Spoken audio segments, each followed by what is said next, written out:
उत्तर प्रदेश में BSP supremo बहन मायावती ने आज निकाय चुनावों की समीक्षा के लिए एक अहम बैठक को बुलाया, जिसमें 18 मंडलों के अध्यक्ष और 75 जिला अध्यक्षों को तलब किया गया।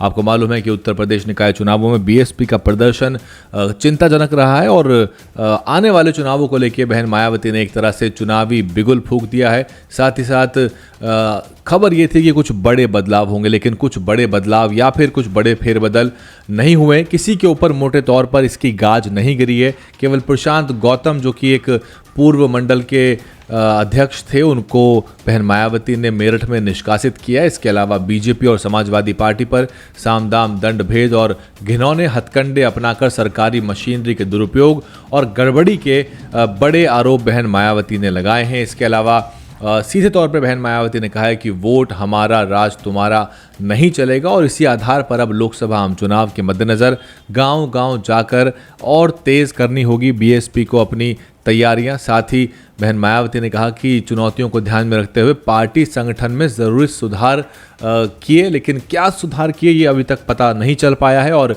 इसके अलावा बहन मायावती ने ये भी कहा है कि ज़मीनी स्तर पर मेहनती, ईमानदार और मिशनरी लोगों को बढ़ाने का निर्देश दिया है। साथ ही लोगों की आपसी गुटबाजी, रंजिश और मनमुटाव और चुनाव में टिकट नहीं मिल पाने के कारण हालात थोड़े भिन्न ज़रूर रहते हैं।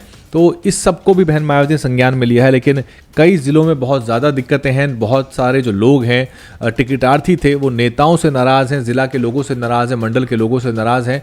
और बहन मायावती ने सीधा कहा है कि इस चुनाव को शुरू से आखिर तक मैनेज और मैनिपुलेट किया गया है। तो इस चुनाव को लेकर रुख साफ है बहन मायावती का। ये चुनाव ईवीएम की जगह अगर बैलेट पेपर से होते तो निश्चय ही चुनाव परिणाम की तस्वीर कुछ और होती। और साथ ही समाजवादी पार्टी के नकारात्मक राजनीति को भी लोगों ने पसंद नहीं किया है। जबकि आगरा और सहारनपुर में बसपा को घिनौने षड्यंत्र के तहत हराया, तो आगरा और सहारनपुर से बसपा साफ तौर पर जीतती हुई नजर आ रही थी। आगरा में भी बसपा प्रत्याशी लता वाल्मीकि लंबे समय तक आगे रहीं, बाद में फिर वो बड़े अंतर से हारती हुई नजर आई।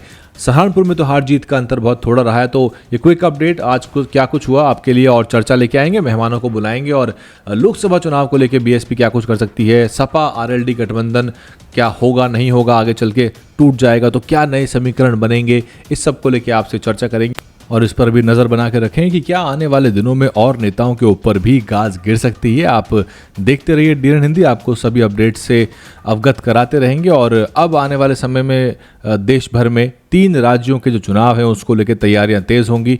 मध्य प्रदेश, छत्तीसगढ़ और राजस्थान के साथ साथ तेलंगाना के भी विधानसभा चुनाव हैं। तो अब 2024 के लोकसभा चुनाव से पहले इन 4 राज्यों पर सबकी नज़र होगी। बने रहिए डीएन हिंदी पर। डीएनएन हिंदी को सब्सक्राइब करने के लिए दबाएं लाल रंग का सब्सक्राइब बटन और घंटी का बटन दबाकर ऑल नोटिफिकेशंस पर क्लिक करें। चैनल को जिंदा रखने के लिए नीले रंग का ज्वाइन बटन दबाकर चैनल को आर्थिक सहयोग करें।